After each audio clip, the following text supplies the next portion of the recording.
بسم الله الرحمن الرحيم ياسين والقرآن الحكيم إنك لمن المرسلين على صراط مستقيم تنزيل العزيز الرحيم بسم الله والحمد لله والصلاة والسلام على رسول الله ما بعد رب اشرح لي صدري ويسر لي أمري واحلل عقدة من لساني يفقهوا قولي رب زدني علما. அஸ்ஸலாமு அலைக்கும் வரஹ்மத்துல்லாஹி வபரகாத்துஹு. அன்பிற்குரித்தான சகோதர சகோதரிகளே, அல்ஹம்துலில்லாஹ். சூரா யாசீன் இதனுடைய தஃப்சீரை இன்ஷா அல்லாஹ் முழுமையாக சற்று விரிவாகவும் அதே ரீதியில் சுருக்கமாகவும் இன்ஷா அல்லாஹ் நாம் பார்க்க இருக்கிறோம். நாம் ஏற்கனவே சொன்னதன் அடிப்படையில் ஒரு 5 வசனங்களாக அல்லது சில இடத்துக்கு தோதுவாக கூடுதல் குறைவாக நம்ம இன்ஷா அல்லாஹ் ஒரு 10 நிமிஷம் நம்ம ஒரு அமர்வாக பார்க்கும்பொழுது இது நமக்கு மனதில் பதிய வைப்பதற்கும் செய்திகளை எடுத்துக்கொள்வதற்கும் இன்ஷா அல்லாஹ் இது தோதுவானதாக இருக்கும். அந்த அடிப்படையில் ஒரு முதல் 5 வசனத்தினுடைய தஃப்சீரை இன்ஷா அல்லாஹ் இந்த முதல் அமர்வில் இறை நாட்டத்தை கொண்டு நாம் பார்க்க இருக்கிறோம். 83 வசனங்கள் கொண்ட இந்த அத்தியாயம் 36வது அத்தியாயமாக குர்ஆனில் இடம்பெற்றிருக்கிறது. மக்கியா எனக்கூடிய மக்காவில் இறக்கப்பட்ட அத்தியாயங்களில் இதுவும் ஒன்று. அல்ஹம்துலில்லாஹ். இதில் பல்வேறு தகவல்கள் மாஷா அல்லாஹ் இருக்கிறது. அது ஆரம்பத்திலேருந்து இப்போ நம்ம பார்க்க போகிறோம். அல்ஹம்துலில்லாஹ். முதல் 5 வசனங்களுக்கு மட்டும் நம்ம இன்ஷா அல்லாஹ் விளக்க உரைகளை பார்க்க இருக்கிறோம். பொதுவாகவே தஃப்சீர் எதிலிருந்து உங்களுக்கு எடுத்து சொல்லப்பட இருக்கிறது என்றால் அல்ஹம்துலில்லாஹ் தஃப்சீர் இப்னு கஸீர் முதல் இடத்தில் இருக்கக்கூடிய தஃப்சீர் இப்னு கஸீர்லேருந்து நம்ம குறிப்பாக குறிப்புகள் எடுக்கிறோம். சில விரிவான விளக்கங்கள் சம்பவங்கள்லாம் அதில் என்ன பெரும்பாலும் நம்ம எடுப்போம். அதை தாண்டி நுணுக்கமான தஃப்சீர் சாயிலிருந்து எடுப்போம். அது அற்புதமான தஃப்சீர் நூல்களில் ஒன்று. இதை பற்றி தாங்கள் அறிந்திருப்பீர்கள். அது போக சுருக்கமான தஃப்சீரை நம்ம தஃப்சீர் அல் முயஸ்ஸர், அல் முஹ்தஸர் ஃபி தஃப்சீர் ஜலாலைன் போன்ற நூல்களில் இருந்து சுருக்கமான தஃப்சீரையும் நுணுக்கமான சில கருத்துக்கள் தஃப்சீர் சாயிலில் இருந்தும் அதை தாண்டி இப்னு கஸீர் போன்ற பெரிய நூல்களில் இருந்து சில சம்பவங்கள் அல்லது கொஞ்சம் விரிவான விளக்கங்கள்லாம் நம்ம இன்ஷா அல்லாஹ் பார்ப்போம். அவ்வப்போது நான் அந்த தஃப்சீர் நூல்களுடைய பெயர்களையும் இது எங்கேருந்து இடம்பெற்றிருக்குங்கிறத சொல்கிறேன். அல்லது நம்ம சொல்லக்கூடியது ஆல்மோஸ்ட் இந்த தஃப்சீர் நூல்கள்லேருந்து வரக்கூடியது தான், அதையும் கவனிச்சுக்கிறீங்க. அது போக நம்மளுடைய தஃப்சீர் இந்த வகுப்பினுடைய ஸ்டைலை பொறுத்த வரைக்கும் ஒவ்வொரு வார்த்தையும் ரொம்ப அதிகமாக நம்ம ஆழமாக சென்று அதனுடைய நஹ்வு ரீதியாக இலக்கண ரீதியாக நம்ம ஆய்வு செய்வது என்பது இதனுடைய நோக்கமாக இருக்காது. ஏன்னா மாணவர்கள் மாணவிகளுக்கு மட்டும் அதை நம்ம நடத்தும் போது அதை நம்ம ஃபோக்கஸ் பண்ணலாம். பட் இது பொதுவாக பொதுமக்கள் எல்லாருக்குமான ஒரு வகுப்பாக இது நடைமுறைப்படுத்தப்படுறதுனால இது எடுத்துரைக்கப்படுவதனால இன்ஷா அல்லாஹ் வார்த்தைகளை பற்றி அவ்வப்போது தேவைப்படும் பொழுது நம்ம இன்ஷா அல்லாஹ் அரசியலாகலாம். மற்றபடி இந்த வார்த்தை அதனுடைய விளக்கம் என்ன, பொருள் என்ன, விளக்கம் என்ன, பின்னணி என்ன, இதுலேருந்து நம்மளுக்கு கிடைக்கக்கூடிய தகவல், செய்திகள், பாடங்கள், படிப்பினைகள் என்ன, அந்த ரீதியில் தான் இன்ஷா நம்ம பார்க்க போகிறோம். அதுதான் இன்ஷா அல்லாஹ் ரொம்ப பொருத்தமானதாகவும் அது பலனுள்ளதாக இருக்குங்கிற ரீதியில் அந்த நடையிலே நம்ம இன்ஷா அல்லாஹ் கொண்டு போவோம் அப்படிங்கிறது இந்த இடத்துல நான் தெளிவுபடுத்திக் கொள்கிறேன். எனவே இப்போ நம்ம முதல் வசனத்துக்குள்ள போவோம். அஊது பில்லாஹி மினஷ் ஷைத்தானிர் ரஜீம். பிஸ்மில்லாஹிர் ரஹ்மானிர் ரஹீம். யாசீன் என்பது இந்த அத்தியாயத்தினுடைய முதல் வசனம். இந்த அத்தியாயத்தினுடைய பெயரும் இந்த வார்த்தை தான். யாசின் என்பது அல் ஹுரூஃபுல் முகத்தாத் என்பதில் கட்டப்படக்கூடியது. இதை சொல்லும் போது ஹுரூஃப் முகத்தாத் சொல்லுவாங்க. ரொம்ப சரியா சொல்லணும்னா அல் ஹுரூஃபுல் முகத்தாத்து அப்படி சொல்லணும் அலிஃபாமோட, அல்லது ஹுரூஃபும் முகத்தாத்துன் அப்படிங்கிற மாதிரி நம்ம சொல்லணும். ரெண்டையுமே ரெண்டுக்குமே அலிஃப்லாம் இருக்கணும், இல்லை ரெண்டுக்குமே அலிஃப்லாம் இல்லாமல் இருக்கணும். ஒன்றுக்கு அலிஃப்லாம் இல்லாமல் சொல்வது பெரும்பாலும் நடைமுறையில் இருக்குது. அதை சரிப்படுத்திக்கணும். ஏன்னா இந்த வார்த்தையை பெரும்பாலும் நம்மளை அறியாமலே தவறாக சொல்கிறோம். படித்தவர்களும் இந்த தவறு செய்யறதை நான் பார்க்குறேன். அதனால அதை நான் தெளிவுபடுத்திக்கிறேன். அல் ஹுரூஃபுல் முகத்தாத் அப்படின்னு சொல்லுங்க, இல்லைன்னா ஹுரூஃபுல் முகத்தாத் அப்படின்னு சொல்லுங்க. தனித்தனியாக உச்சரிக்கப்பட வேண்டிய எழுத்துக்களில் ஒன்று. அல்லாஹு ஆயம பி முராதிஹா, இதனுடைய பொருளை அல்லாஹ் நன்கறிந்தவன். சில பேர் சொல்லுவாங்க இதுக்கு அர்த்தம் இல்லைன்னு சொல்லுவாங்க. தவறு. குர்ஆனுடைய எந்த வார்த்தைக்கும் எந்த எழுத்துக்கும் அர்த்தம் இல்லாமல் இல்லை, அர்த்தம் இருக்கு. லஹா சிர்ருன், அதற்கென்று ஒரு ரகசியம் இருக்கிறது, அது அல்லாஹ் தான் அறிந்தவன்.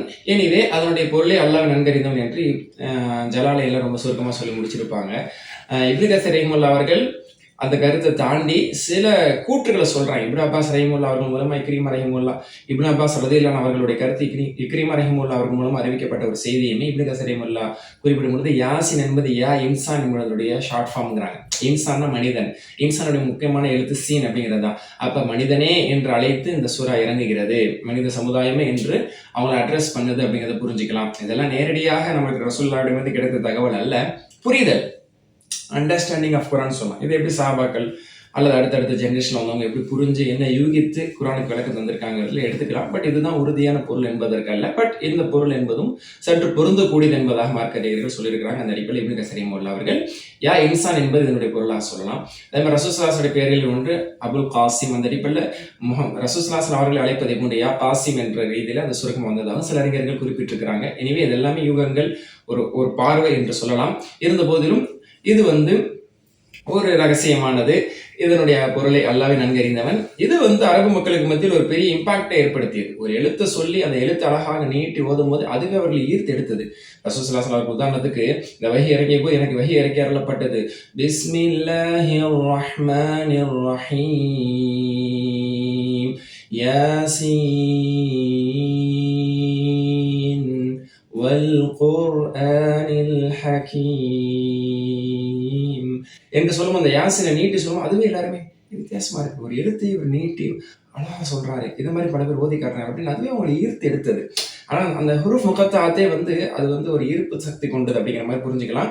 அப்போ அதனாலே அவங்க கவரப்பட்டாங்க, ஈர்க்கப்பட்டாங்க. அப்படி ஒரு நடைமுறை அவர்களுடைய கவிதைகளில் எழுத்தை கொண்டு எழுத்தையே நீட்டி வாசிக்கக்கூடிய நடைமுறை காலங்காலமாக அவங்க கவிதையில கூட இல்லை. அப்போ அதை தாண்டி ஒரு புது நடைமுறையாக குரான் இது இன்ட்ரோடியூஸ் பண்ணது.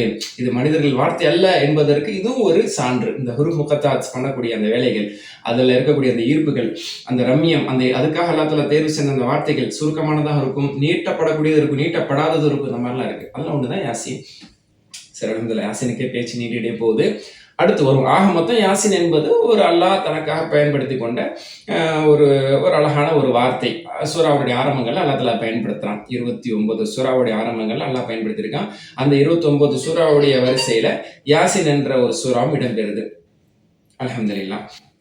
சரி, அடுத்த வசனம் என்ன?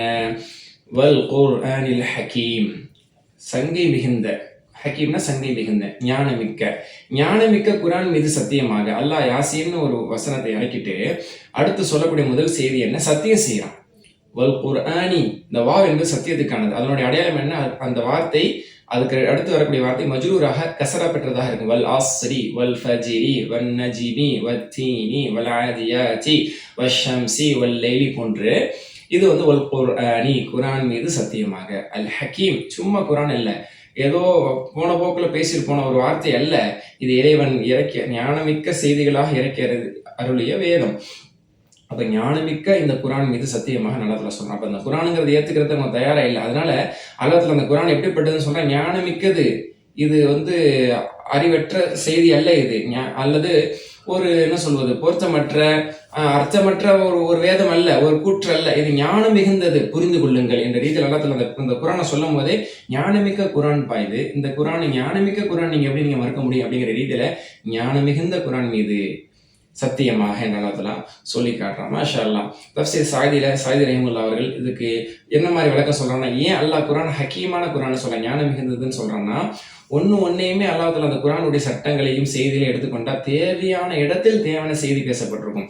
தேவையான தருணங்கள்ல தேவையான சட்டத்திட்டங்கள் இறக்கப்பட்டிருக்கிறது, தேவையான செய்திகள் இறக்கப்பட்டிருக்கிறது, தேவையான கட்டளைகளும் தேவையான தடைகளும், இம்மை சம்பந்தப்பட்ட மறுமை சம்பந்தப்பட்ட எல்லாமே ஞான மிகுந்த ஒரு நுட்பம் நிறைந்ததாக அது இருக்கிறது. ஏனோ தானமாக ஒரு காலத்துக்கு பொருந்தக்கூடிய இன்னொரு காலத்துக்கு பொருந்தாததா இல்லை, காலகாலத்துக்கும் ஞானமிக்கதாக இருக்கு. மாஷா அல்லாஹ், விஸ்டம். அதே மாதிரி குரானுடைய ஒரு சட்டத்துக்கு பின்னாடியும் ஹுக்கும்னா சட்டம், ஹுக்கும்க்கு பின்னாடி ஹிக்மா இருக்கு, அதான் ஹக்கீம். குரானுடைய ஒரு ஹுக்கும் சட்டத்திட்டங்களுக்கு பின்னாடி அதனுடைய ஹிக்மத், அதனுடைய நுட்பங்கள் நிறைந்திருக்கு. எதற்காக இது தடை செய்யப்பட்டது, எதற்காக இது ஆதரிக்கப்பட்டது, எதற்காக இது விதிவிலக்காக்கப்பட்டது, என்ற ரீதியில மாஷா அல்லாஹ் அதெல்லாம் சொல்லப்பட்ட ஒரு ஞானம் மிகுந்த வேதமா இருக்கிறனால அல்லாஹ் தஆலா அப்படி ஒரு வார்த்தையில சொல்றான். உண்மையில் புரிந்து கொண்டவர்கள், குர்ஆனை சரியான முறையில் அணுகியவர்கள் இதன் சட்டத்திட்டங்கள், இதன் சட்டங்கள் எல்லாம் அற்புதமானது என்று ஏற்றுக்கொண்டவர்கள் மாற்றார்களும் உண்டு. அடுத்து 3வது வசனத்தில் அல்லாஹ் சொல்வது, இன்னக லமினல் முர்சலீன், நிச்சயமாக நீர், இன்னக லமினல் திட்டவட்டமாக, முர்சலீன் நபிமார்களில் ஒருவராக இருக்கிறீர், தூதுவர்கள் ஒருவராக இருக்கிறீர். அப்ப 2வது வசனத்தில் அல்லாஹ் சத்தியம் செய்யறான். சத்தியம் செஞ்சதுக்கு அப்புறம் என்ன ஸ்டேட்மெண்ட் கொடுக்குறான்? முக்ஸம் பிஹின்னு சொல்லுவாங்க. எதன் மீது சத்தியம் செய்யப்படுகிறதோ அது முக்ஸம் பிஹி. குர்ஆன் மீது அல்லாஹ் சத்தியம் செய்யறான். குர்ஆன் மீது சத்தியம் செஞ்சுட்டு அல்லாஹ் என்ன சொல்றான்? ஸ்டேட்மெண்ட் என்ன? அது முக்ஸம் அலைஹின்னு சொல்லுவாங்க. அப்ப முக்ஸம் அலைஹி என்ன, எதற்காக சத்தியம் செஞ்சிருக்கான்? நீங்க உண்மையிலே இறை தூதர் தான் அப்படிங்கிறதுக்கு அல்லாஹ் சத்தியம் செய்யறான். அல்லாஹ் சத்தியம் செஞ்சுதான் சொல்லணுமா? அப்ப இது இன்னும் வலு சேர்க்கப்படுகிறது. யாரை நீங்கள் தூதுவர் அல்ல என்று சொல்கிறீர்களோ, ஏன்னா சூரா ராயத் இருக்குல்ல, 13வது அத்தியாயம் 13வது அத்தியாயம் சூரா ராயத்தினுடைய 43வது வசனத்துல பாருங்க, யகூலுல்லதீன கஃபரு லஸ்த முர்ஸலா, இறை நிராகரிப்பாளர்கள் கூறுகிறார்கள், லஸ்த முர்ஸலா, நீங்கள் இறை தூதர் அல்ல, நீங்க ஒரு நபியே இல்லைங்கிறாங்க. அப்ப நபியே இல்லைன்னு மூஞ்சுக்கு நேரம் சொன்னவங்களை பார்த்து அல்லாஹ் சொல்றான், ஞான மிகுந்த குர்ஆன் மீது சத்தியமா சொல்ல, நீங்க நபிமார்கள் ஒருவர், நீங்க உண்மையான இறை தூதர் தான் அப்படின்னு அல்லாஹ் சொல்றான். இப்ப இந்த பாணி இருக்குல்ல, நீங்கள் இறை தூதுவர்களில் ஒருவர் அப்படின்னு சொல்லும் போது இதுல என்ன விளக்கத்தை அல்லாஹ் கொண்டு வர்றான்னா, புதுசா குதிச்சிடல, திடீர்னு நபி தீர்க்கதரிசி அப்படின்னு ஒண்ணு உலகத்துல காணாத ஒரு விஷயத்த சொல்ல. எத்தனையோ நபிமார்கள், 1 லட்சத்துக்கு மேற்பட்ட நபிமார்கள் வந்திருக்கிறாங்க, எத்தனையோ நபிமார்கள் அந்த உலகம் கண்டிருக்கு, அந்த வரிசையில் ஒருவர் தான். நபிமார்கள் வரலாறு நீங்க படிச்சது இல்லையா என்ன? நபிமார்களுடைய வருகை என்பது இல்லையா என்ன? அது என்ன புதுசா என்ன? அது நூதனமானதோ ஆச்சரியமானதோ ஏற்புடையதல்லவோலாம் கிடையாது. இன்னக லமினல் முர்சலீன், தூதுவர்களில் ஒருவர். as like other prophets, எத்தனையோ நபிமார்கள் வந்திருக்காங்க, அந்த மாதிரி ஒருத்தங்க என்ற ரீதியில அல்லாஹ் தஆலா சொல்லி காட்டுறான். அதை தான் இந்த இடத்துல புரிஞ்சுக்கணுங்கிறத சொல்றாங்க. இதுதான் 3வது வசனம்.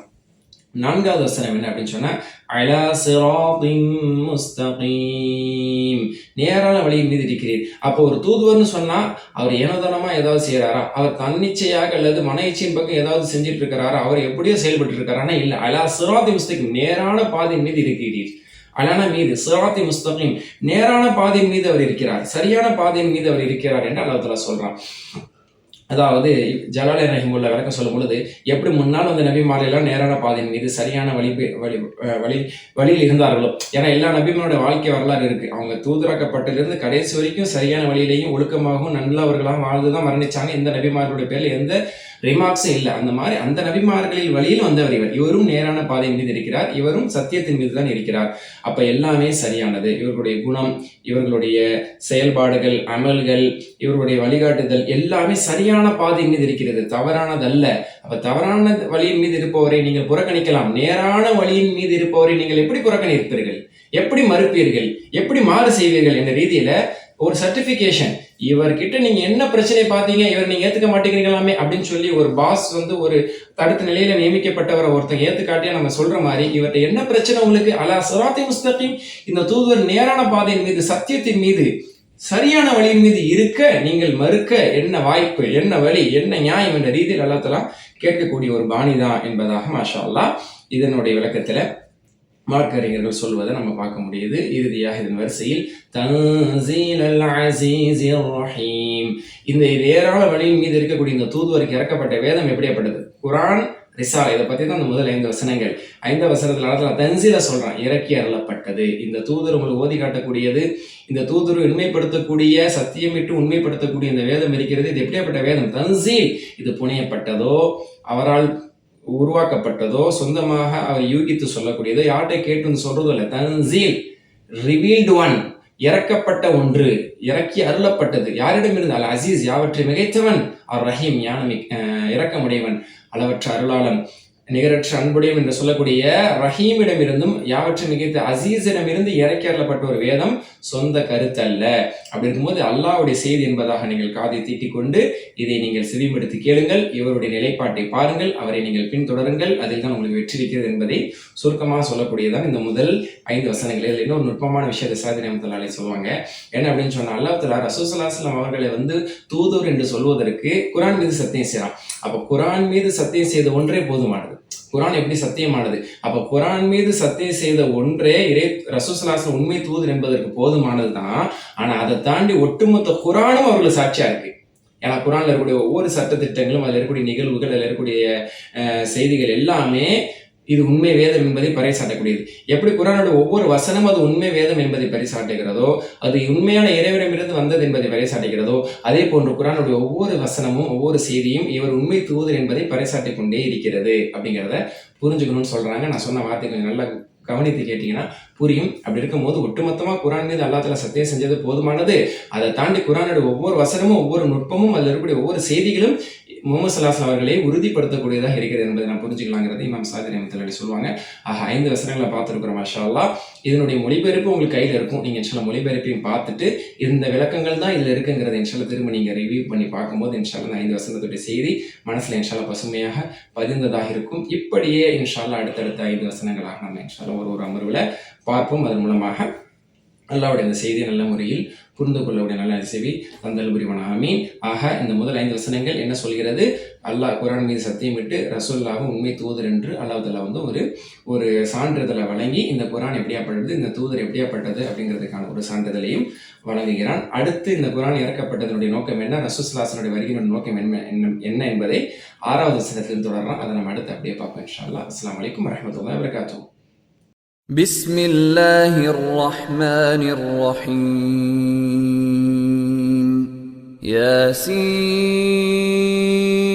ياسين والقرآن الحكيم